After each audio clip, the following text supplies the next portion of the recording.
4차시 두 번째 시간 데이터 기본 탐색에 대해서 살펴보겠습니다. 자, 이번 시간에서는요, 앞서 모델링 과정에서 선정한 그 외래 관광객 실태조사 데이터를 실제로 로딩을 한 다음에 기본적인 사항을 요모조모로 살펴보는 시간입니다. 그래서 간단하게 데이터의 내용을 조회한다거나 전체 내용을 상세하게 조회하고요. 또 주어진 데이터가 어떠한 구조를 갖고 있는지 기본 구조와 내부 구조를 살펴보는 시간이고요. 전반적인 그 기술 통계량 관점에서 우리가 기술 통계 분석 함수 또는 이제 전용 패키지를 좀 적용을 해서 데이터가 갖고 있는 이런저러한 기술 통계량을 살펴보는 내용이 되겠습니다. 자, 데이터셋 로딩하는 과정입니다. 우리가 다른 차시에서 여러 가지 그 데이터 파일의 유형에 따라서 로딩하는 것을 좀 살펴봤었는데요. 주어진 데이터는 플레인 텍스트 파일입니다. 그래서 아무 데서나 열 수 있는 이런 이제 파일이기 때문에 이 파일에 대해서 우리가 세 가지 방식으로 로딩할 수가 있겠습니다. 그래서 베이스 패키지 중에 하나인 이 utils라는 패키지에 있는 read.csv라는 또 read.table이라는 함수로 우리가 로딩을 좀 할 수가 있고요. 요거는 이제 기본 패키지이기 때문에 굳이 요 utils 콜론까지는 쓰지 않아도 우리가 read.csv로 이렇게 로딩할 수가 있습니다. 그리고 read underbar delimit 요 함수라든가 fread 함수 요 함수가 최신 패키지를 설치한 다음에 저희가 사용할 수 있는 함수잖아요. 그래서 이미 앞선 차시에서 이 readR 패키지와 저희가 data.table 함수를 설치를 해 놓으셨기 때문에 라이브러리를 통해서 해당되는 패키지의 기능을 로딩해서 메모리에 이렇게 쓸 수 있도록 로딩하는 작업이 좀 필요하죠. 설치가 미처 안 되어 있다면 install.packages라는 명령을 통해서 readR 패키지와 data.table을 일단 설치하신 다음에 라이브러리 이 명령어로 해당 패키지 기능을 로딩하시면 되겠습니다. 세부 옵션을 저희가 살펴보면 이 주어진 데이터에 헤더가 있어요. 그래서 첫째 줄이 이거 변수 컬럼 구조고요. 또 행과 열을 갖고 있는 데이터 프레임 구조입니다. 그래서 tour.csv라는 요 이제 로 데이터를 해당되는 경로에서 이렇게 로딩해서 지정을 하시면 되겠고요. 헤더가 있기 때문에 헤더 true, 또 reader 패키지에서는 call names true, fread에서는 다시 header equal true 이렇게 하시면 됩니다. 그리고 실제 데이터셋을 열어보시면 아시겠습니다만 구별되어 있는 그 데이터 요소들 사이사이마다 콤마 기호로 이렇게 구별되어 있어요. 그래서 separate 옵션, delimit 옵션을 우리가 콤마로 이렇게 설정해서 지정을 했고요. 또 로딩 과정에서 이 범주형 데이터들을 흔히 우리가 명목형, 팩터형으로 이렇게 만들어주는 그거를 to 작동을 시켜달라. 여기서 이렇게 이제 설정을 좀 해봤는데 내용이 어떤지 한번 보겠습니다. 원래는 이렇게 설정할 이유가 없는 거죠. false라고 이렇게 만들어서 접근을 좀 하시면 되겠습니다. 그리고 이제 데이터 사이에 이렇게 화이트 스페이스 혹시라도 이제 블랭크가 앞뒤로 좀 붙어 있으면 안 되기 때문에 그런 걸 좀 제외해 달라라는 그러한 좀 상태이고요. 로 데이터 안에 점이나 그러니까 이 콤마 사이에 어떤 점이나 물음표 또는 이제 NA란 값이 있으면은 모두 R에서 취급하는 공식적인 그 결직지 이런 기호인 not available의 약자죠. 이런 표현으로 좀 해달라는 얘기죠. 이렇게 해서 각각의 객체명으로 이렇게 이제 로딩을 좀 하시면 좋을 것 같고요. 저희가 이 세 가지 객체들을 다 다루지는 않을 겁니다. 어차피 로딩을 하게 되면 행과 열의 구조를 갖는 이 데이터 프레임 형태이기 때문에 my라는 객체를 중심으로 분석을 좀 진행할 예정이고요. 해당되는 내용이 잘 로딩이 됐는지 확인해 보시려면 각각의 객체명을 한 번 더 호출해서 로딩하시면 되고 이게 실제로 데이터 프레임 형식인지 우리가 한번 살펴볼 필요성이 있죠. 클래스 같은 이 명령어를 통해서 그리고 str 명령을 통해서요. 해당 데이터셋에 대한 상세한 그 내부 구조를 이렇게 좀 살펴볼 수가 있습니다. 이 해당 주어진 데이터가 한 1만 한 3천여 명 정도 측정한 내용이고요. 또 이 변수 개수도 24개 정도 달하는 이런 규모를 자랑하고 있습니다. 그래서 각각의 내부 구조 변수, 내부 구조 함수에서 이런 규모를 좀 확인해 볼 수가 있습니다. 자, 로딩을 하셨으면 우리가 간단하게 데이터셋에 대해서 이렇게 탐색을 좀 해봐야 될 텐데요. 잠깐 요 리드할 패키지로 로딩을 하게 되면 기본적으로 우리가 그러니까 리드 언더바 CSV는 요 데이터 프레임, 그리고 최신 패키지를 써도 이렇게 데이터 프레임이라는 기본 자료 처리 구조를 가지고 있습니다. 그래서 어떠한 방식이든 이제 후속 과정에서 같이 살펴보던 이런저런 기본 탐색 함수들, 시각화 함수들을 다 적용할 수가 있고요. 이제 다만 이 리드할 패키지로 하게 되면 티블이라고 하는 좀 자료 처리가 좀 빨라진, 그리고 애플리드로 읽게 되면은 데이터.테이블이라는 이런 자료 처리 속도가 좀 빨라지는 이런 좀 구조를 갖고 있기 때문에 그런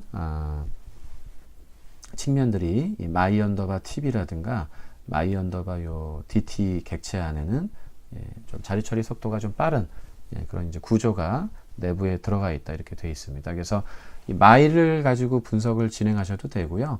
my tb, my dt 좀 상관은 없겠습니다. 자, 데이터셋 간단 탐색 과정인데요. 일단 주어진 데이터가 제대로 로딩이 됐는지를 한번 좀 살펴보는 그런 좀 시간이라고 보시면 되죠. 그래서 이 헤드하고 테일이라는 명령어가 있는데요. 이름 그대로 전체 데이터셋을 한꺼번에 다 조회하려면 그냥 my라고 이렇게 입력하시고 엔터 치시면 내용이 훅 지나가죠. 근데 이제 내용이 어차피 너무 많으면 R 콘솔 창에 한꺼번에 우리가 다 그 내용을 볼 수가 없기 때문에, 또 변수 컬럼이 많아지면 이 컬럼 자체가 그 다음 줄, 그 다음 줄로 이렇게 약간 분할이 돼서 이렇게 출력이 좀 되죠. 그래서 약간 어그러져서 좀 보이기 때문에 잘 볼 수가 없습니다. 그래서 우리가 주어진 데이터셋에 로딩이 좀 제대로 됐고 어떤 내용들이 좀 있는지 간단하게 앞에서 조금, 뒤에서 조금 이렇게 잘라 가지고 보여주는 방법이 헤드 기능 함수, 테일 기능 함수입니다. 그래서 지금 보시는 것처럼 한 6개 정도 레코드를 앞뒤로 좀 잘라서 이러이러한 변수들로 구성되어 있구나, 그리고 변수마다 데이터셋이 어떤 내용으로 들어가 있는지 이런 거를 좀 가볍게 한번 좀 확인해 보는 기능 함수고요. 그래서 이 헤드하고 테일 함수의 my라는 지금 메모리를 로딩한 객체를 가지고 앞에서부터 뒤에서부터 좀 잘라서 봤고요. 구체적으로 이 옆에 여러분이 숫자를 써주시면 6개 레코드가 아닌 필요한 만큼의 레코드 개수만큼 이렇게 조회를 해보실 수가 좀 있습니다. 자, 더 나아가서 우리가 이 헤드 테일 기능을 좀 갖고 있는 패키지가 있어요. 그래서 이 사이크라는 패키지를 좀 설치를 하시면 될 것 같고요. 사이클 패키지가 좀 유명한 패키지 중에 하나입니다. 그래서 데이터 탐색하는 용도, 기술 통계 분석 용도의 함수도 가지고 있고요. 그 다음에 이런저러한 통계 분석용, 이런 또 머신러닝의 일부 기법을 구현할 수 있는 패키지 기능을 가지고 있는데, 자, 이 중에서 우리가 이 헤드하고 테일이라는 이렇게 기능 함수명이 이 사이클 패키지 안에 이렇게 결합되어 있는 함수가 있습니다. 그래서 마찬가지로 이걸 가지고 실행하면 앞쪽에서부터 4개, 뒤쪽에서부터 4개를 이렇게 아예 결합해서 잘라 가지고 이렇게 시작되는 데이터고 이렇게 마무리되는 데이터다, 이렇게 좀 보여주고요. 마찬가지로 이렇게 수치를 구체적으로 좀 지정을 해주시면 앞에서부터 한 10개까지, 뒤에서는 한 5개까지만 이렇게 잘라서 좀 보여달라, 이런 내용으로 좀 살펴볼 수가 있죠.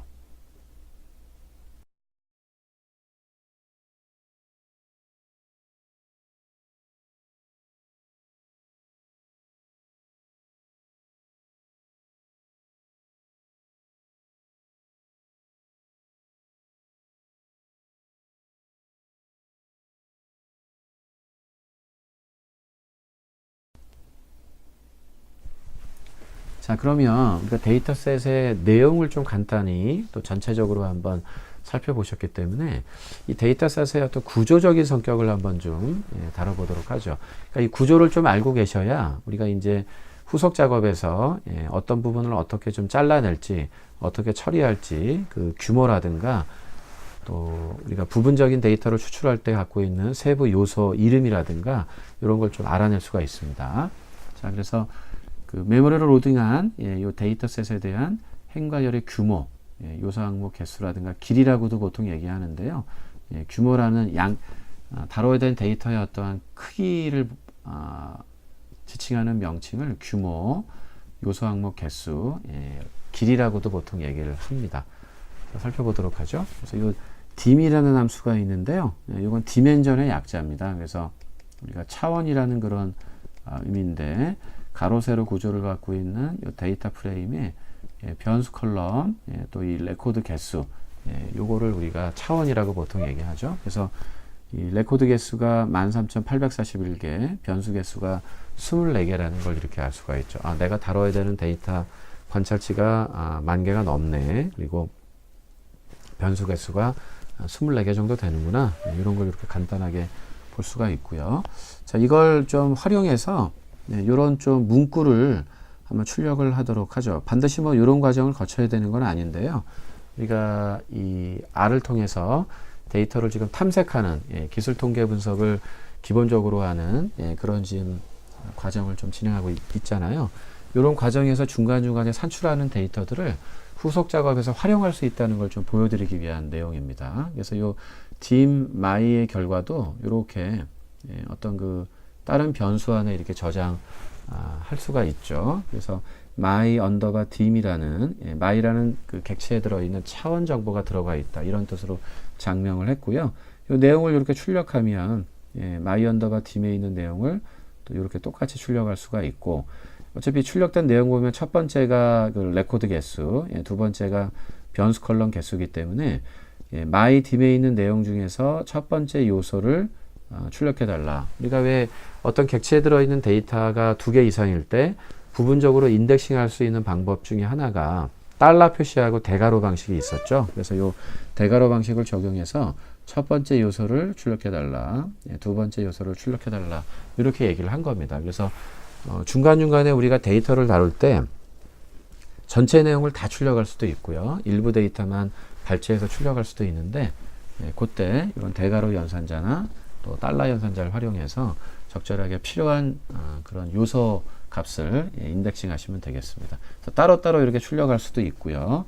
요런 내용을 어떤 그 문장하고 결합해서 출력할 때 우리가 sprintf라는 이런 기능 함수가 있습니다. 그래서 스트링을 좀 만들어 달라, 어떤 문자열을 만들어서 인쇄해 달라는 뜻이고요. 프린팅 해 달라, 그리고 요러요러한 포맷으로 이렇게 장명된 함수라고 보시면 될 것 같아요. 그래서 잘 보시면은 이렇게 작은 따옴표로 시작해서 작은 따옴표로 시작하는 요 구문이 있잖아요. 요 문장을 좀 출력해 달라는 이런 뜻이고요.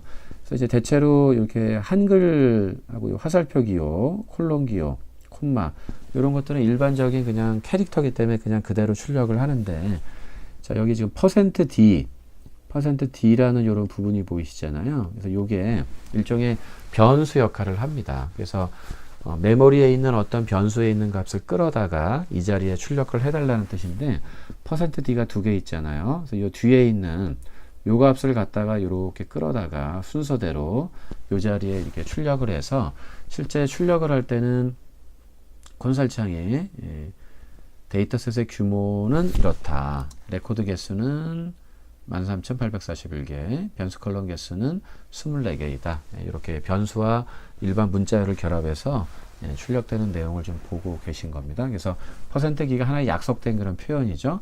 %d라는 글자를 출력하라는 얘기가 아니라 뒤에 나와 있는 어떤 변수의 값을 끌어다가 이 자리에 입력을 해달라. 그래서 이 d가 그 데시멀의 약자예요. 그래서 일반적으로 그 수치 데이터를 좀 정수형 수치 데이터를 가리킬 때 지칭하는 그 변수를 값을 참조해서 보여달라는 하나의 이제 코드라고 보시면 sprintf의 하나의 옵션이라고 보시면 되겠습니다.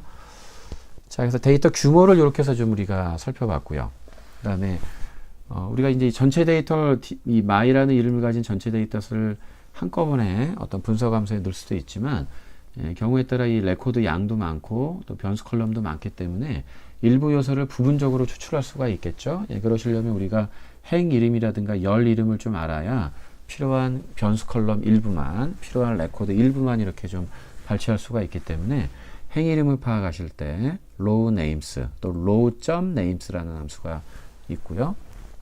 예, 그리고 변수 컬럼 이름을 파악하실 때는 col names라든가 일반적인 names 함수를 쓰시면은 이 데이터 프레임 객체 안에 들어있는 팁을 객체하고 데이터 테이블 객체도 마찬가지입니다. 이렇게 해서 행과 열의 이름을 찾아낼 수가 있죠. 로우 네임스는 특별하게 뭐 레코드별로 이름이 1만 여 개의 데이터에 대해서 이렇게 숫자로 측정한 데이터가 1번부터 쭉 이렇게 이어져 있다는 걸 볼 수가 있고요. 이것도 출력을 했을 때 1000개까지만 출력이 되고요. 이거 맥스 프린팅 옵션에 딱 걸려가지고 1000개까지만 콘솔 창에 보여주고 그 다음은 자동으로 이렇게 좀 생략이 되어 있다 이렇게 보시면 되겠습니다.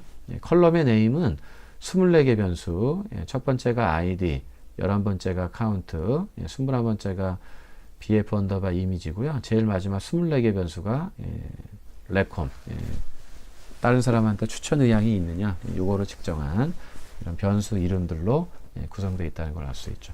특히 저희가 이렇게 컬럼스 또는 네임스 함수로 컬럼 이름을 좀 알고 있어야 이를테면 뭐 성별에 따라 이를테면 방문 목적이 좀 다른지 라든가 뭐 이를테면 연령대에 따라 쓰는 비용, 여행 경비는 다른지 이런 걸 분석할 때 그런 부분 데이터셋을 우리가 부분적으로 인덱싱해서 서브셋도 만들고 그런 관계 분석을 할 때 변수 컬럼 이름들을 구체적으로 알고 있거나 또 해당되는 위치가 몇 번째 데이터셋에 있는지를 아는 게 중요합니다.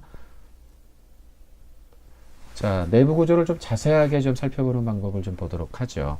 여러 차례 소개한 함수인데요.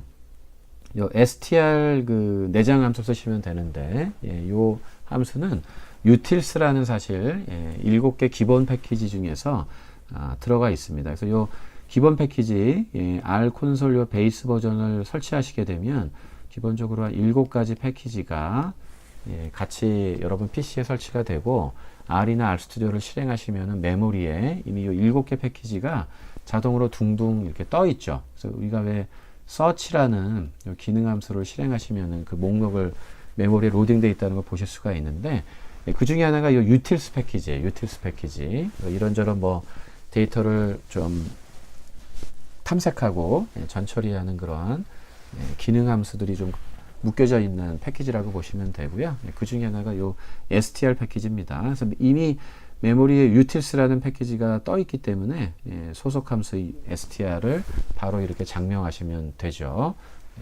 그래서 내부 구조, 스트럭처를 보여주고 있어요. 데이터 프레임 객체고 레코드 개수, observation, 관찰치 개수, 변수 개수를 보고 계십니다. 그리고 달러 땡땡땡이라는 이런 이름으로 24개 변수가 준비되어 있고 각각 변수마다 이러이러이러한 그 데이터 유형을 좀 가지고 있다. 만약에 우리가 그 팩터형으로 인식이 되면 이렇게 팩터라는 데이터 타입으로 로딩이 될 거고요. 요거를 우리가 뭐 as.integer라든가 as. 뭐 numeric이라는 걸로 해당 변수만 우리가 다시 수치 데이터, 정수 데이터로 변환할 수도 있죠. 또는 뭐 이 중에 성별이라든가 교육 수준, 직업 유형 이런 것들은 다 사실 범주형 데이터잖아요. 그래서 이걸 구체적으로 팩터형으로 만들 때는 팩터 함수 또는 뭐 as.factor라는 그런 함수를 쓰셔서 해당 변수를 통과시키며 다시 데이터 프레임에 업데이트하는 작업을 하시면 되죠. 자, 내부 구조를 보시면은요, 메모리 영역에 보시면 이렇게 로딩했던 그 세 가지 객체별로 요 데이터라는 항목에 이렇게 등장을 하고 있고요. 요 그리드 아이콘을 클릭하시면 뷰어 창이 활성화가 돼요. 그래서 나름대로 우리가 이제 엑셀 시트처럼 가로 세로 격자 구조 속에서 데이터를 좀 조망하실 수가 있고, 요 불필요한 데이터가 이제 있으시다면 요 빗자루 아이콘을 누르시면 한꺼번에 요 메모리 영역을 차지하고 있는 거를 대청소를 할 수가 있습니다. 아니면 불필요한 거 일부만 지울 때는 요 리스트란 요 아이콘을 누르시면 그리드라는 요 메뉴 아이콘이 있어요. 요 그리드 아이콘을 누르시면 요 이제 메모리 요 로딩된 항목마다 이렇게 체크박스가 있습니다. 그래서 요 불필요한 거를 이렇게 체크하시고 나서 요 빗자루 아이콘 누르시면 불필요하다고 체크한 그 객체만 삭제할 수가 있으니까 참고하시면 되겠습니다. 자, 그리고 이제 최신 패키지 중에 디플레이 할 패키지가 있습니다. 데이터 탐색, 가공, 처리 이런 이제 요약할 때 많이 쓰는 패키지 중에 하나인데 글림스라는 요 이제 소속 함수가 있는데 요걸 쓰면 이름 그대로 주어진 데이터에 대한 내부 구조를 가볍게 이렇게 보여주죠. 그래서 얘도 마찬가지로 규모, 어떤 변수가 있는지, 데이터마다 이 변수의 유형, 그리고 실제 일부 데이터 내용을 str 함수처럼 같이 보여주고 있는 이런 내용들이죠. 최근에 이 글림스 함수도 많이 쓰고 있기 때문에 str 함수하고 같이 묶어서 살펴보시면 되겠습니다. 자, 그러면 우리가 데이터셋에 대한 전반적인 지금 13,000여 개 데이터 24개 변수로 구성되어 있다 보니까 뭐가 뭔지 모르시잖아요. 그래서 일단 이 개별 변수별로 어떠한 이제 형태로 좀 데이터가 들어있는지 몇 가지 항목으로 좀 요약해서 우리가 살펴보도록 하죠. 그래서 우리가 주어진 데이터셋이 펼쳐져 있을 때 몇 가지 대표적인 그 항목으로 요약해서 보는 걸 우리가 기술 통계, 주어진 데이터의 특성치들을 기술해 준다, 묘사해 준다, 서술해 준다. 그래서 기술 통계 분석, 기술 통계학이라고 부르고요. 다른 말로 우리가 탐색적인 데이터 분석이라고 보통 얘기합니다. 본 분석에 앞서서 주어진 데이터의 요모조모를 탐색해 본다는 그런 뜻이죠. 자, 그래서 우리가 이 서머리 함수가 베이스 패키지 중에 하나 내장되어 있습니다. 그래서 서머리라고 하면 이름 그대로 주어진 데이터 프레임, 데이터 셋에 대해서 요약을 해주는 이런 내용들이죠. 그래서 개별 변수별로 요 중심성, 가운데 위치가 어디쯤인지, 변동성, 요 미니멈, 맥시멈 해가지고 데이터가 어느 정도 이 가운데를 중심으로 퍼져 있냐 이것도 보여주고요. 또 퍼스트 쿼타일, 서드 쿼타일, 그래서 흔히 우리가 1분위수, 3분위수라고 보통 얘기합니다. 그래서 이때는 그 25% 지점이 퍼스트 쿼타일이고요. 그러니까 데이터가 작은 값부터 큰 값까지 이렇게 나열했을 때 미니멈에서 맥시멈까지 서드 쿼타일이 75% 지점을 지칭하죠. 그리고 메디안, 이게 중앙값이기 때문에 50%지죠. 그래서 요거 우리가 퍼스트 쿼타일, 서드 쿼타일은 우리가 이제 데이터 분석, 기술 통계 분석할 때 세 가지 포인트 중에 하나인 정규성을 보기 위해서 그런 겁니다. 그래서 최소값이나 퍼스트 쿼타일 쪽에 데이터가 많이 이렇게 쏠려 있는지, 서드 쿼터일이나 맥시멈 쪽에 데이터가 많이 쏠려 있는지, 아니면 메디안 쪽에 데이터가 많이 쏠려 있는지, 이 변화량을 좀 보시면은 이 외도, 첨도 같은 걸 우리가 좀 가림해 볼 수가 있죠. 그러니까 나름대로 기술 통계 분석에서 다루는 중심성, 변동성, 그다음에 정규성들을 전반적으로 살펴보는 지표로 요약해주는 함수다. 이렇게 이해하시면 되겠네요. 자, 근데 이 ID 변수는 특별히 의미가 없죠. 흔히 이제 13,000명 누구에 대해서 조사했다는 그냥 일련 번호이기 때문에 아이디는 이렇게 요약을 해준다고 해서 의미가 있는 건 아니고요.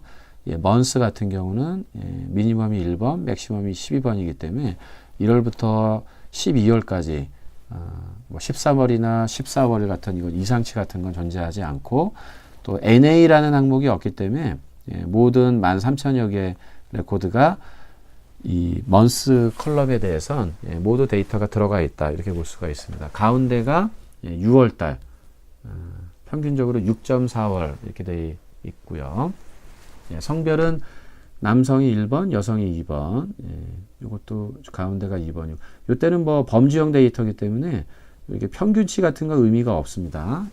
1.5점, 1.8이라는 성은 없죠. 남성은 1번, 여성은 2번.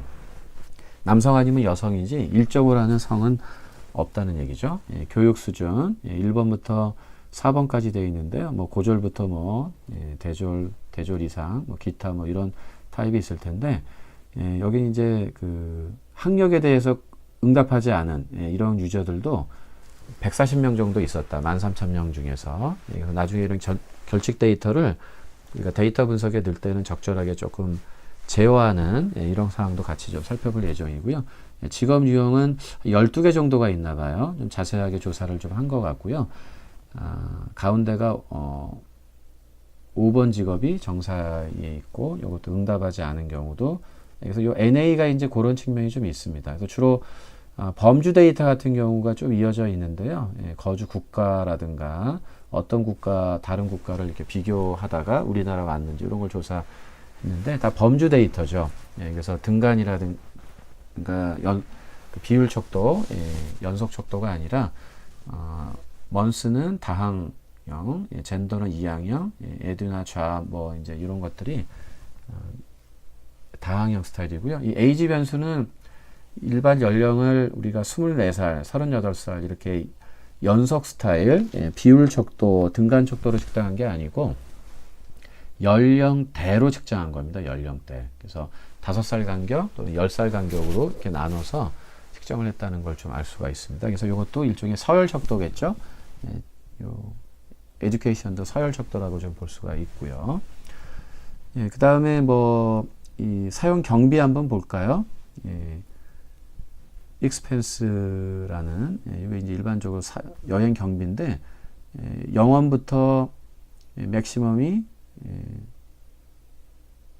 $10,000,000까지 이렇게 썼다 그러는데, 이런 건 좀 아웃라이어라고 보여집니다. 그래서 연속 데이터를 다룰 때는 너무나 작은 값이라든가 미니멈 쪽에 너무나 큰 값을, 사실은 요 가운데 있는 숫자가 $1,000밖에 안 되잖아요. 국내 와서 한 100만 원 정도 이렇게 쓰고 가신 거고, 평균적으로 $4,700, 한 470만 원 정도 이렇게 쓰고 가신 게 상식선에서 적정한데, 이렇게 막 엄청난 가격을 여행 경비를 쓰신 분은 좀 특별한 목적으로 오신 분이 아닌가, 체류 목적으로 이렇게 좀 생각이 되죠. 그래서 이 연속 데이터를 다룰 때는 우리가 마찬가지로 중심성, 변동성, 외도첨도, 정교성을 좀 보는데, 특히 가운데 지점, 이 중심성이 그대로 믿을 수가 없는 경우가 많죠. 왜?